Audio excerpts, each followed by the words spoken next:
crate and sent it to me. Now, you were there for the uncrating, weren't you, Brian?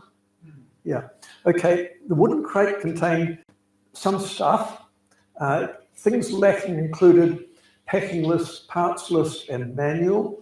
The story was, it's called WYSIWYG, I believe, in the IT industry. What you see is what you get. It included, I'd asked him whether it was possible for me to buy a motor, a Ford motor, and throw it in the crate. And he said, well, quite by chance he had one under the bench, which he could throw in the crate for only 500 quid, which he did. That part of it worked quite well. So what came essentially was some sheets of aluminium, and you could make whatever you wanted out of those, things like a firewall or a floor pan if you felt so inclined. Some fiberglass bits, which were the 4 mudguards and the clamshell. The suspension arms and uprights, and various bits. There were bits missing. Most of the brake bits were there. There weren't any brake discs, although I promised to send them. So essentially, what you got was a basic frame on, which you could create almost anything. So it lacked things like brake cylinders. There was a steering column there from a Ford Fiesta or some misbegotten thing, which I probably threw away. You've got it. Yeah. It came with 2 red seats, one of which I gave to Stuart. He still hasn't seen the joke. And thereafter, it was just a matter of dividing it up into a series of individual tasks, which I really enjoy, and working on it. So I was able to buy myself a nibbler, a folder, a lathe, and a whole lot of really good things. The only purpose of doing these things is so you can buy tools and fat away in the workshop, which I've done to almost a limited extent. It weighs just over 600 kilograms. The centre of gravity is about there, and it has phenomenal traction with the weight over the back wheels. It is, as of last week, road legal. I have a warranty of fitness for it. It has a number plate on it. The small matter of deciding how to fasten the number plate on the front, what I'm going to do with the warrant fitness sticker and the rego sticker, you require a windscreen. To stick those on. But it's been a very interesting exercise, because there were a whole series of quite basic engineering issues to be sorted. And in another life, I was an engineer. And then there was a whole massive, you'll be familiar with this, making brackets. This is what you do when you build kit cars. You make brackets. You make the Mark 1, which is a misbegotten thing. Then you make the Mark 2, which probably looks better. I don't know whether you can see from the camera, but there's a little stay that holds the top of the radiator. That's the Mark 4. And it's a piece of design elegance. When you come out afterwards, have a look at the little lanyard, little wire lanyard that holds the clamshell down. That was all made with scavenged pieces. It has no moving parts, and the net cost was nil. What else? Oh, okay, so it was intended from the beginning. I made one of these early decisions. It would be both a competition car and a road car. It would be legal for competition and legal to use on the road. Whether it was fit for the purpose is an entirely separate issue. And Mike McCready, thank you. It's now been inspected, signed off. I have a log book. It's now competition ready. It has seats and all the seat belts and all the rest of it. And the LVVTA process, while it's painful, it's very good. If you want to build a car and put it on the road, follow the manual, follow the process, you will get there. One of the things which is worth noting is that Julian Chia, who did the certification for me, saved up all his bills till the end. And I've suggested to him that, and he's got a number of clients who've sort of drifted off over the years, so he's done work for them, but they never finished off and never sent them a bill. I suggest he should send everyone a bill every month to keep their mind on their job and to keep the cash flow coming and to prevent the ugly $5,000 bill arriving at the end. So the construction cost was probably dominated by the car, but a very significant part of it was fees and getting a car on the road is about, I don't know, $1,200 or $1,300 by the time you've gone through the VTNZ process, $5,000 for certification, and on it goes. I reported how we solved, or how the problem was solved with front suspension. Does anyone have an interest in thermal emission spectroscopy? I'll talk to you afterwards.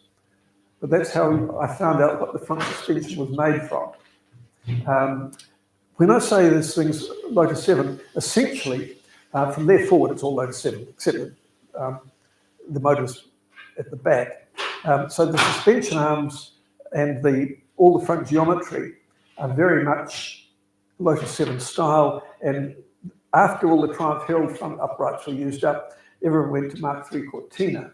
And when they were all used up, and all the spares had been scavenged around the world, people started making aftermarket front uprights from 3 pieces, but with Mark III Cortina geometry.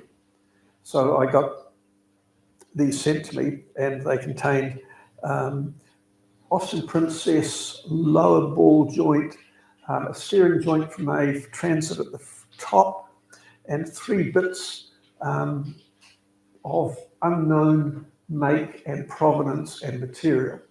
And when the LVJ Tech Committee saw these, they said, well, what are they actually? And the answer is, well, I'll go back and find out what the supplier says. And the supplier says, no one ever asks any questions like that. We don't have any answers. FO. That means, FO means find out yourself. So, spark emission or thermal emission spectroscopy, you strike an arc on your target item. The light from that is sent through a spectroscope and then through a computer, and it tells you the concentration of all the key elements in there. So that, for example, the stub axles are made from a low carbon steel with 1% chrome, so that they are very ductile, which is the very thing you want from the stub axle should you come in collision with a curb. They're not prone, it's material not prone to fatigue, just absolutely ideal. So the bits turned out to be suitable for the task, but unless I could demonstrate what on earth they were, I was going to have to solve it in a different way. So there's a $2,500 cost sorting out what the front uprights were, but it was sorted, and it was a very interesting technical process indeed. All the suspension arms were required to be teaked, and that includes the uprights as well. And whoever had made this stuff in the UK was a very tidy workman. The workmanship was just beautiful. For those of you who are deeply engrossed in non-destructive testing, anyone who thinks you need to do NDT on a fillet weld needs to read the book. You can't do it effectively. Nonetheless, all the fillet welds, which hold all the front suspension together, were required to be tested by the testing man who had a look at them and said they looked fine. The only thing that wasn't done at the time were the back uprights. So when it went in for certification, Julian had said prior to handing the car over for the final check, there'll be stuff that we've missed, and indeed there was stuff we'd missed. We'd missed out on the back suspension uprights doing the NDT on the welds that hold the centerpiece onto the back. So all that was required was to dismantle the back of the car, take the uprights off, take all the paint off them, give them to the NDT man, get them back, repaint them, and reassemble. One of the key things I learned with a kit car is that you do not engage your emotions with each task. If you get emotional about every single task, you're going to lose it. it's just a series of tasks. There will be stuff come up and you'll have to solve it. You know, if it's really bad, you're allowed to rage for 20 seconds and hurtle Teddy against the wall and all the rest of it, after which, yes, shut up, settle down and just solve it. So there's been a lot of that on this thing, and the back suspension uprights were part of it. I should have guessed about the brake hoses. I imported a set of very nice, beautifully made Chinese ones that had no writing on. So what I was forced to do was to take those along to the local man and say, I want you to make me a set exactly the same, but with writing on the outside, which he did. And that was just part and parcel of the process. The brakes that was really interesting. I was terribly nervous, and other than one oversight on my part, where I had assembled all the brakes, done all the piping, and got the whole lot done, remote reservoirs, all the bits and pieces there. I had pipe crossed over the piping on the inlet and outlet of the master cylinder. So the reservoir was connected to where the calipers should be and vice versa. All that required was repiping the whole thing. No point in shouting, all my own work. I was working from the logic of the stuff that goes back to Morris Minor days, and these ones were different. The LVVTA have concerns about all sorts of things to cause. So front suspension, their concerns arise from a lot of stuff for American hot rods and what have you, where stuff used to be forged and made in the States. It's now forged of a different nature and made with sort of grey putty in China and passed off as the same thing. And they've had breakages and stubs and stuff like that, so they're terribly fussy about that sort of thing. The Brits are not fussy about that.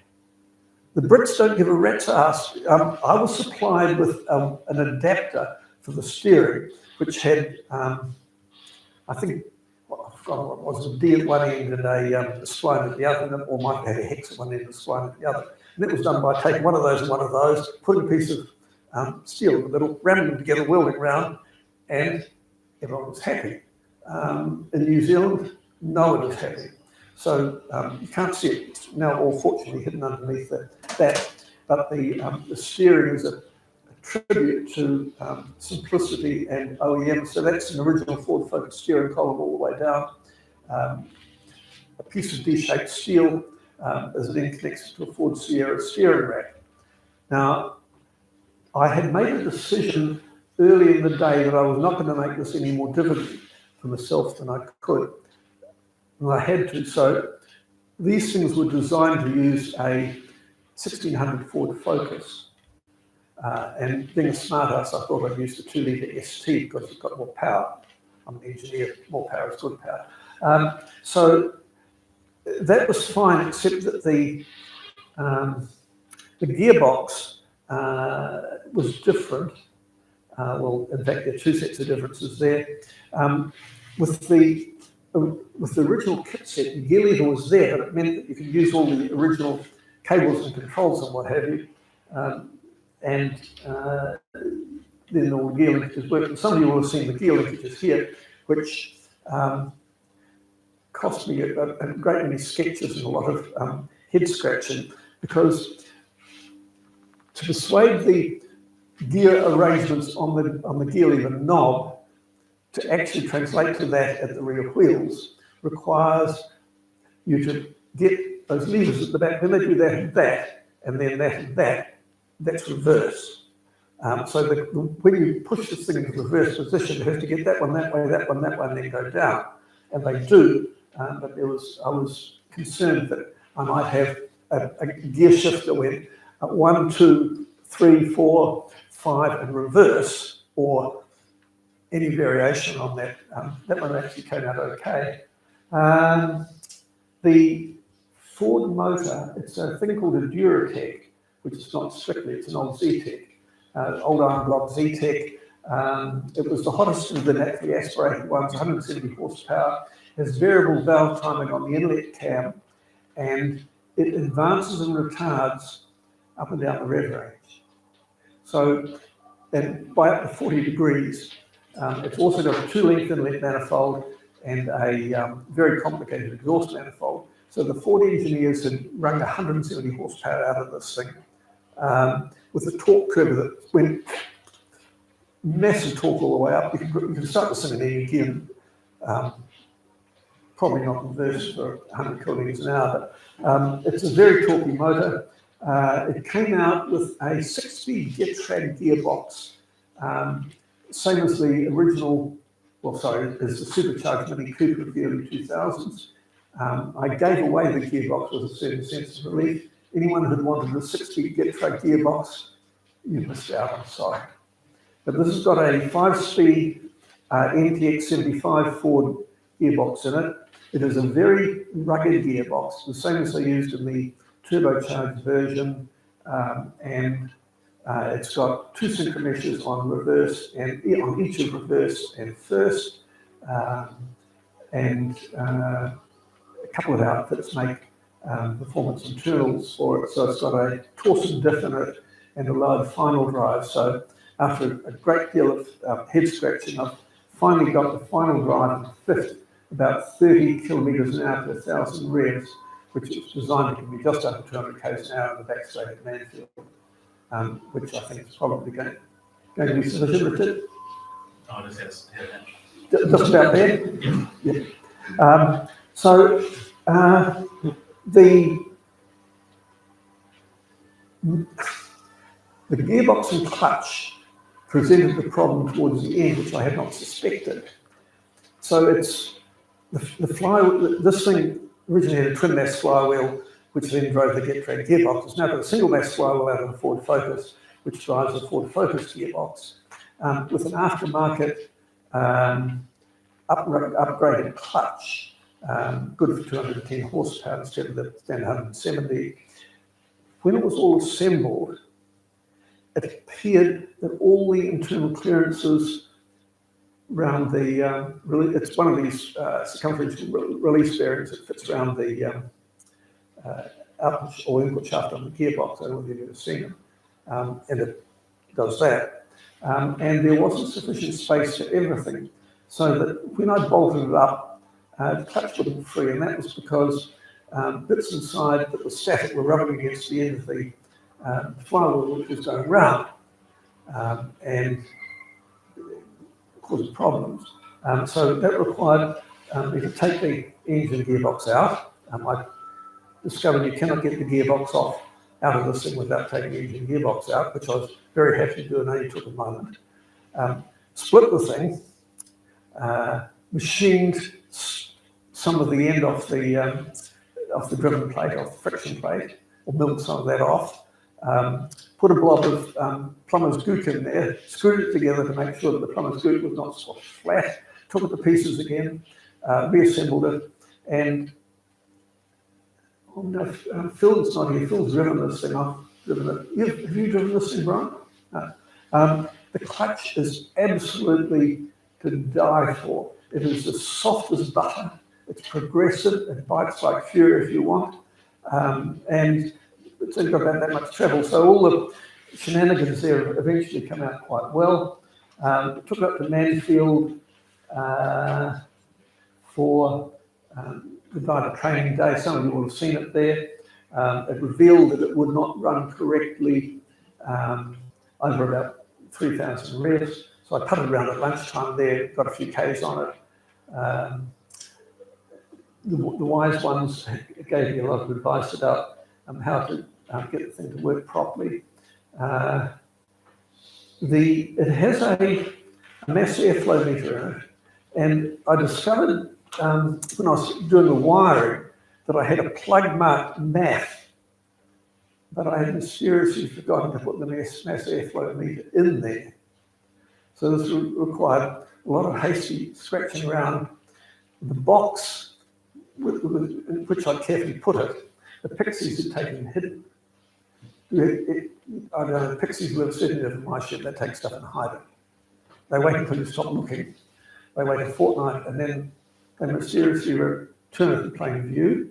So the pixies hadn't yet returned the mass airflow meter, so I went to pick apart and discovered an early Mondeo which had the same part number. So that's, we've got a Ford Mondeo bit in there. And the symptoms at Manfield were likely to be in some way associated with the mass airflow meter.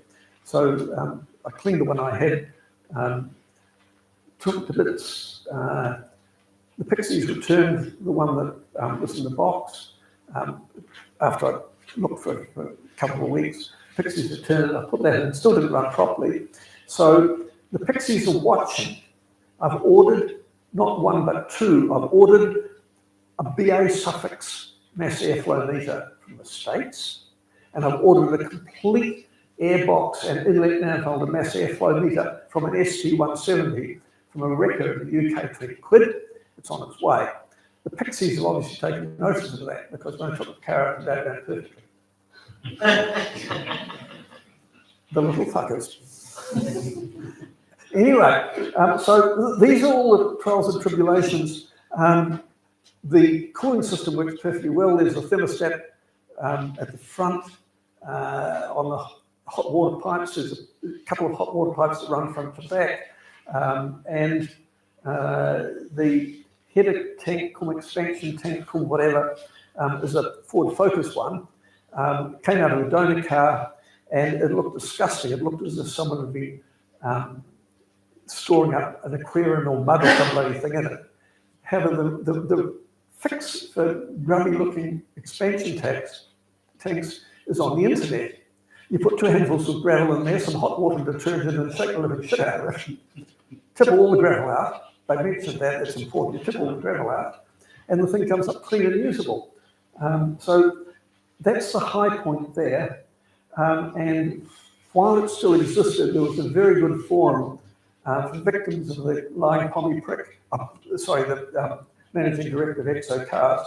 There was a forum there of the victims of his blandishments, and someone produced the most beautiful picture of how you pipe the hot water on these things. And if you have a look, it's not intuitively obvious. So one of the things that it had that I'd never seen before, somebody would be familiar with, there was a sandwich piece fed with hot water that sits between the engine block and the oil filter. It's fed with hot water.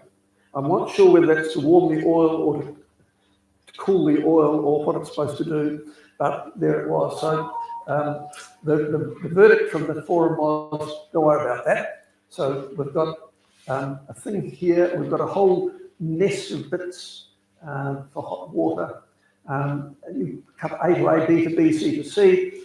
I did as they suggested, and it actually all worked. All the hot water stays inside, it doesn't leak green liquids. When it gets hot, the expansion tank gets fuller. When it gets really hot, the whole fan the front starts. The tunnel between the front and the back contains, amongst other things, 2 30mm diameter aluminium pipes, one above the other, transmitting and receiving hot water in either direction. And I thought that having that next to your hip would be probably, or right by your hip in the cases of the touching your thigh in the case of the passenger, that the possibly should be insulated. And that was a really interesting one. I made up a test piece and shone put some temperature sensors taped on the outside and underneath the insulation, shone an air gun up the middle, and demonstrated the heat insulation insulates heat. You know, for those that don't believe in physics, there's a learning point. So the tunnel up the middle is very cramped. It contains 2 hot water pipes, throttle cable, some brake pipes, an inordinate number of wires, and a whole lot of other things that mercifully I've now forgotten about. It was just a matter of getting absolutely everything crammed in there, a way of nailing it down, plus fitting 2 seats. So these things, and I'm sure anyone that's ever built a Lotus 7 or Lotus 7 look like be aware that space at hip level is at a premium. Stuart? Yes, Stuart. It sounds like you need these washers. There's a bedroom over there. The space at a premium I found is when the front wheels are turned at full lock. Right. All of a sudden, the space on the nose of the car gets very small indeed. Yep. Well, you can overcome that on these things by putting stoppers on the rack to reduce your rack movement. Having got the most wonderful turning circle in the world, I was terribly reluctant to be departed from that. And absolutely everything was fine until the front suspension was given its final wheel alignment, and it increased the negative camber at the front just a wee bit. So the tail of the mudguard now just touches the frame tube. I expected everyone to fly and panic about that, but no one cares. And I think probably I'll live with that just in the meantime. So the people that had originally designed the front suspension had done a very good job indeed. The subsequent people who had built the car had decided that they would move the rack up about that far to give you clearance to the master cylinders, producing a terrible amount of bump steer on it. And the Poms don't care. So the Kit Car magazine had done a road test of one of these things when the first one was built up, and they commented, you know, road test is always terribly polite. Could perhaps do with a little bit more suspension adjustment or suspension refinement, meaning we couldn't display the fucking same straight line for more than about a tenth of a second. So I had the front cross member cut out. There were no holes provided at the bottom of the rack on, by the way. So when Tim Lloyd was doing the roll cage, I got him to cut out and tack only the front cross member. And I then made a series of packers for the rack. And from the load position, I was able to adjust the rack up and down and eventually get the bump steer curve like that. There was less than a millimetre deviation, total change in toe from full drip to full bump. And the thing is surprisingly comfortable to drive even on bumpy roads. It doesn't jolt and it doesn't jiggle. It's certainly not nervy, it just goes in a straight line. So a lot of the basic stuff is really well done. I had a contact in Taranaki who had built an earlier version of a thing called a rocket, which was similar but not the same, and he'd been supplied with a car in a box by the same man. Any prizes for guessing whether absolutely everything was in the box incorrect? He paid for them, he'd been promised them, and he then ran into a whole lot of problems, like when the bits were finally sent, he really paid GST once on them, on the grounds that they were supposed to be there. And when they actually arrived, he had to pay it a second time, a whole lot of problems like that. But he was a very handy contact, and I would have, I guess, left my own devices, solved all the issues that came up. But it's terribly handy having people that have carved the path. And I had a demonstration just last Thursday with Brian to get the warrant of fitness. I had to adjust the right-hand front wheel bearing up. They thought there was too much slack in it. And there's a most beautifully machined up aluminium grease cover which goes to the end of the hub. And it was a question of getting it out. Now, I pried and prodded what have you, it wouldn't come out. Brian said, you hit it there like that, and you hit it there, and Brian hit it there like that, and it popped out. So that was a learning there. The answer is always hitting things. No matter what the question is, the answer is always hitting things. The bit where the science and art comes in is knowing where to hit it and how to hit it. And which particular hammer to use? It was just the one. It was a Brady's, by the way. It's a good brand. Particularly good for hitting things with, if you're looking for hammers. So it's got, and you'll see it when you come over and have a play. The rear vision mirror is in fact a camera and screen. So the camera's here below the brake light and the screen's there. And it works absolutely fabulously in the dark. And in the daylight, you can't actually read the screen. I put a cover over it, which proves that even with the cover, you still can't read the screen properly. mirrors, aftermarket ones, motorbike ones, they seem to work okay. And the rest is, as you see, the lighting was really interesting. The LVVTA manual gives you all the information you need to get the lighting type and position right first time. All you have to do is to follow the instructions and you sail through as all this lot did. Rather than one pleasure, the tail lights are, for those who recognise them, there's another, it's another trailer set, bought from Repco or one of those similar outfits. But positioned correctly, they go. The wiring filled me with horror, and rightly so too. The ECU is a factory ECU, so it's a factory fuel pump, factory ECU, factory ignition system, all the bits and pieces, and all the factory sensors, the crank angle sensor, the fuel rail pressure sensor, all the sensors, the mass airflow sensor, they're all factory.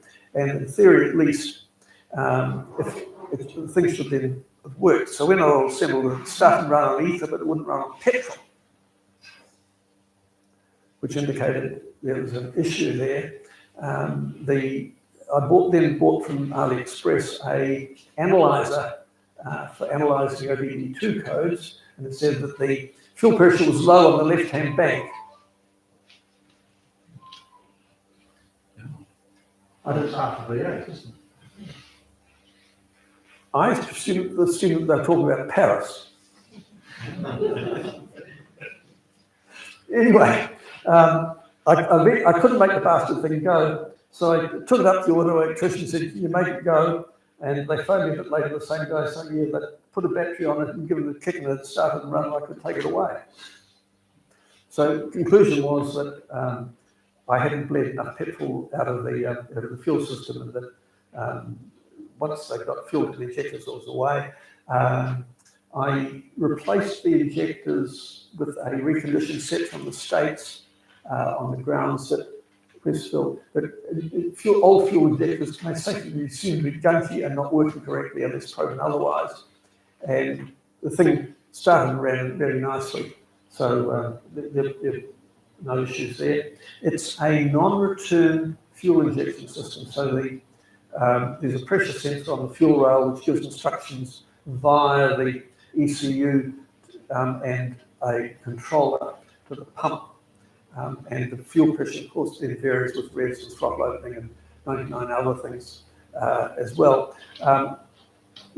The advice on these things was don't even think about using a simple aftermarket ECU on them because they aren't smart enough to know the correct arrangements, it's in the correct signals for the inlet cam timing. And you can make these things run badly and noisily, but it's not possible to make them run any better than the factory did. If you're going to do a performance version, you throw away the VVT variable valve time on the inlet and go to a pair of hot cams and throttle bodies, and that would be ideal. But I had sufficient difficulties, including the fact I wanted to finish this before I died of old age, not to want to go too far down that burrow. So, OEM horn, I thought Ford Focus horn, we'll give you a demonstration on that. I don't know whether it's, yep, that goes. Headlights go. It's got a reversing camera, reverse light which goes, high level brake light goes. Like Brian at the Nugget, it's got a $30 knockoff instrument cluster, which includes such things as a fuel gauge. And by bending the wire around and making the float go the other way on the OEM fuel pump, which sits inside the fuel tank there, it even gives me a reading of how much fuel there is in there. Whether it's true or not, I wouldn't know, but it's certainly there. It's very simple to wire, works really well. In the box came a couple of magnets and a Hall effect sensor for the speedo, which works. You tune the speedo by measuring the length of the Great Pyramid in fathoms, and then pressing the right-hand button 18 times and the left-hand one once, and then The speedo now works more or less accurately. The rev counter currently is set for a 4-cylinder motor, which won't do 14,000 revs. So we're not using the whole scale there. One of the options that I have is to adjust the scale on the rev counter until the instrument cluster has only got 2 cylinders. We can drop it into second gear when you go into the head pumping, the first stroke, midfield. But then they do the 40,000 RPM.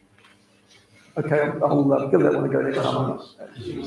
I'll give that a go next time I'm out there. That's really good. And other than that, it's absolutely typical of all these things. The clamshell arrived, and what you got was a clamshell. Now, I didn't want a red one, but that's what the man had. This is the clamshell here. But I did have the opportunity of buying those dear little rod ends and making up a mount for the front. I've been dying to for years. So that was terribly entertaining. It's a piece of professional hobbyism, and it's been lots of fun. The wiring loom was British thing pre-assembled, or semi-finished, they called it. So you have this mad snake with fuses and relays at one end, and then miles of stuff that draped off, all gathered into sort of ropes labelled rear and tail lights and help things like that. Almost exactly to the British standard for car wiring loom colours. Almost exactly. So the observer will notice that there are a few wires that hang out the back, haven't got homes yet. Those are spares in case of. You know, I knew that there was going to be things I'd forgotten about, and indeed there were. I discovered how are we going for time? Do you want me to stop? No? Still good? Okay. The thing, I had no idea whether it was going to need a lambda sensor or not. So it didn't come with a lambda sensor, but there was an opportunity to fit one of the pieces. All I had to do was to take the exhaust system off, strip off all the insulation again, and the covering, and find a boss, weld the boss, and screw the lambda sensor in, reassemble it, re-wrap it, and what have you, put the wires in. And then the whole job was done. As you know, these things, you know, it's all done in 20 minutes, isn't it? It's just a series of individual tasks, and it's been a lot of fun. People say to me, what are you going to do now? The answer is, well, we haven't quite got there yet. One of the things I discovered this afternoon, I had a hint of it at Manfield, is that your upper arms get cold driving along. Also, if you have a hat, it blows off. You have hair, it blows around. And the book says, provided that you can see over the nominal windscreen, it doesn't require to be a windscreen, it can just be a deflector. And I suspect I'm going to need to put one of those on at the moment. Because of the design, it doesn't have any door locks or window lifts or windscreen wipers or heating controls or anything of that nature. So with infinite effort and cost, I managed to make a car rather worse than the 1992 Toyota Charlotte, but it's an interesting one. The brakes are typical of these kit cars. They're a modified Peugeot 306 disc at the front, because the diameters, it's a millimetre and a half too big a diameter for the calipers to fit over it. It's radial fit calipers made by the POMs, and all you need to do is to remachine the calipers, take it off the outside, put some more holes in them, and then they were perfect. The back ones were standard Ford SG170 ones, which went straight on the hub and fitted. I don't know what the hell to do with that.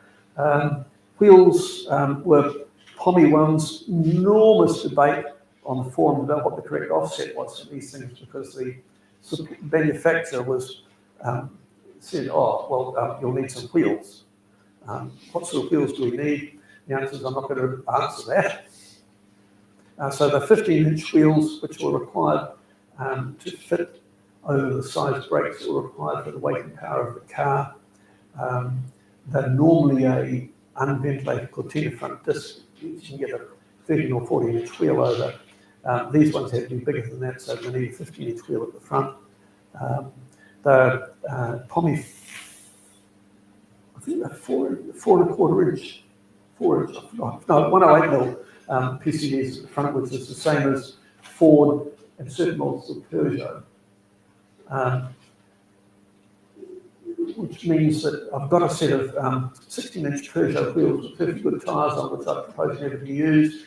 For those of you who've got Peugeots, join the orderly queue at the end and we'll negotiate.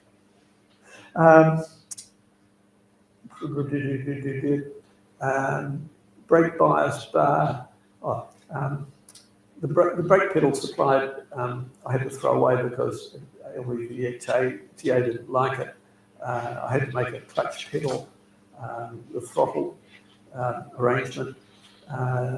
It's now got, what do you call it? Is that an organ type throttle action where you've got a pedal hinged at the bottom? But what? VW. It's got a VW style now. It was a pendant one originally, but you couldn't get your foot to it. It makes a car difficult to drive, as I discovered.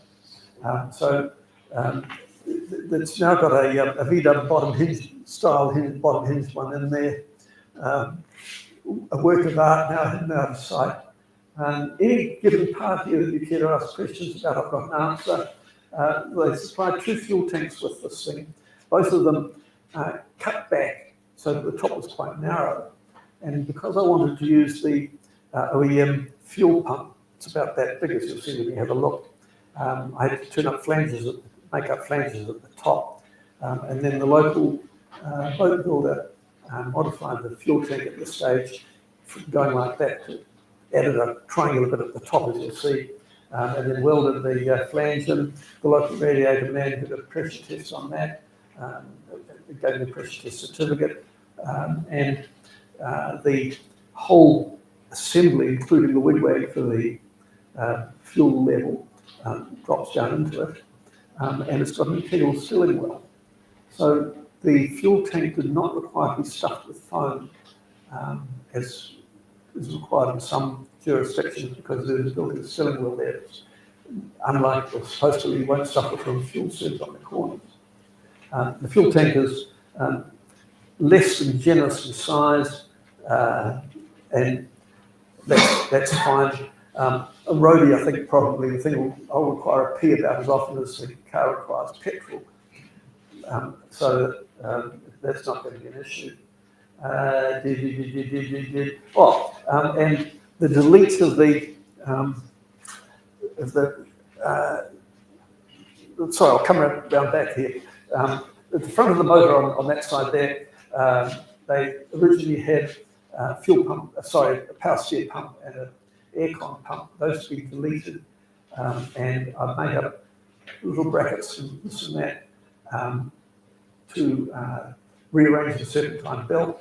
The fuel pump, the water pump goes backwards, so it has to be run. The smooth side of the belt has to run over the water pump fully. They do it like that because they do it like that. I replaced the cam belt on the ST170 motor, and it has some interesting features. So you get a kit set, which has got various locking pins and plugs and plates. And you lock the crank at a particular position, and you lock the cams in a particular position, and then you take the pulleys off for the cam belt, and they're not keyed or fastened in any way. They're held on by friction. So all you do is put the new one on, offer them up, everything's still held in position, clutch your nuts and crank the bolts up tight, and that's your job. It does run, and that's how they do them. Henry Ford obviously decided that that was a better way of doing it than precision machining keyways and splines and stuff. They're very interesting on that. So if you wanted to do different cams and different cam timings, your pick. The motors are very interesting. All the clearances on things like bolts and what have you are very generous, so stuff screws up really readily. There's clearly a lot of design effort gone into the motor and gearbox because they are simple, rugged, easy to work on, and durable. And I just don't have any issues with that. What would I, if I was doing this, would I do it again? The answer is no. I'd crash 62 kilowatt hour Nissan Leaf and do an EV version. And I think that, unfortunately, I don't think I've got time to, not certainly not this evening, possibly not in my lifetime, to do a job like that. But I can imagine the Lotus 23B invitation with an EV motor, and it would be a lot of fun. Right, anything else you want to know? A couple of things. When I was reading through the book of words of how to get a car certified, I wondered if there was a little bit of leeway. You've got a high stoplight and you've got a rear view camera, but you don't have a rear window. And the wording sort of lost its way a little bit after you've got to put your high stoplight in the rear window. It's like, well, I don't have one. You don't have one either. But you've got a rear stoplight. Yep. You just carry on the brake and put it over. Both of those things required. Well, you do require rear vision. I do have it, well. Side mirrors. Yeah, but that's a mirror, and you can see out the back. Is there a problem? No. Well, no. Was it legally required, or did you pop them? I don't think. I think I'm not. Well, neither the certifier nor VTNZ had any problem. It's already got two mirrors. Was that enough? You got to remember, on a truck, you don't have an interior mirror. Yeah, You have two mirrors on the outside because you won't have a box body on. So interior mirrors are a waste of time. All you see is box. You have two on one A lot of side. vans only get are closed. So does that comfort you at all, Richard? Yeah, I'll have another read of the rear stoplight as well, because it would normally be in the rear window. Oh, there's no problem putting a rear stoplight. You put it on anywhere. The front number plate's an interesting one. There. Where are we going to put it? Stick it. It's not legal. Other people do it. I second the second. So mine is All in agreement? stick it across the front. It's a police item, it's not a warrant item. That's right. So my current thinking, guided by some of the wise ones, is that I'll have a supplementary number plate made and it'll be mounted vertically here. Look at the drag. Oh, I have to get it. No, there was to be a requirement written into the WAF rules that they had to be horizontal, but a whole lot of trailers have got vertical number plates mounted on the mudguard like mine has. And motorbikes and all sorts. So a supplementary plate mounted on a little bracket here will be just perfect, and it'll leave the clamshell unmolested. You also get very narrow number plates now too. You get very narrow number plates. The So supplementary- the sub plate is about $20, and it's smaller than the standard plate, but the transit plates are smaller again. This is very 300, 600, I think it was. That's what I didn't want. Yeah, which is why my car's got a sub plate on it. Rest my case. Although I had to explain to the camera's not going, is it? I had to Put a paper bag over your head. I had to explain to motor vehicle licensing that my car commonly has dog box on the back. They could have had push bikes on the back, you can have a supplementary plates for push bikes. Just need to push bucks. I noticed that you've got 3-inch lots for your passenger, but only 2-inch lots for you. Correct? Any reason for that? Yes. Would be a lot more comfortable with 3-inch lots for you. There's a long sordid story about FHRs, forward head restraints, and as a policy decision, I decided for motorsport that you're required to wear a full face helmet in these things, motorsport. that I would also equip with a forward head restraint. And I was under the mistaken belief that for forward head restraint you required 2-inch belts. So those belts are legal only for use for forward head restraints. These ones make no such claim, and the V-dub that Keith and I replaced the BMW, Keith and I now race, is fitted with 3-inch belts, which are compatible with the forward head restraints that we use. So that's me, just me backing myself into a corner there. Those are only legal with forward head restraints. Everything else is fitted with 3-inch ones, which makes them optional. They're not required for stuff authorised by Motorsport New Zealand, but the AASA scrutineer for the Targa required us to wear FHRs in the VDAR. The 2-inch belt's better because it doesn't ride out over your yoke.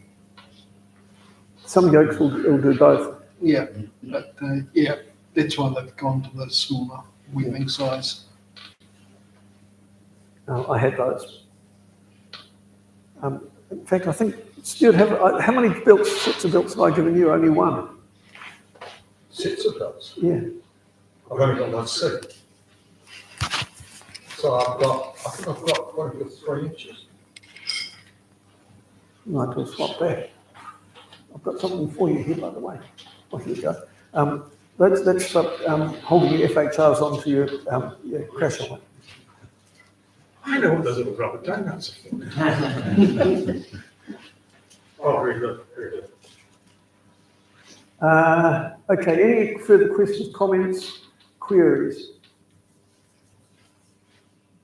In which case, thank you all for your attention and for the opportunity to share the journey with you as I went along via the magazine.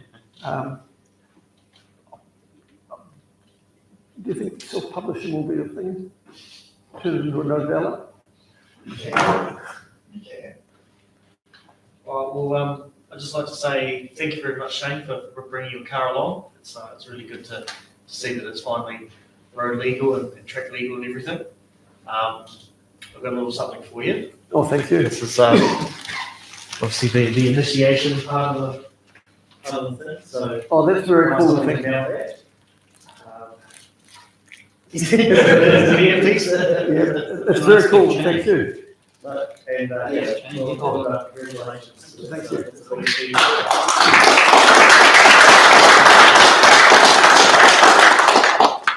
Here we go. C&D. Here we go again. Well, if anyone's got any more questions, feel free to talk to Shayne, but we'll wrap it up, I think, tonight. Thanks for coming. There's some tea and coffee and stuff there as well.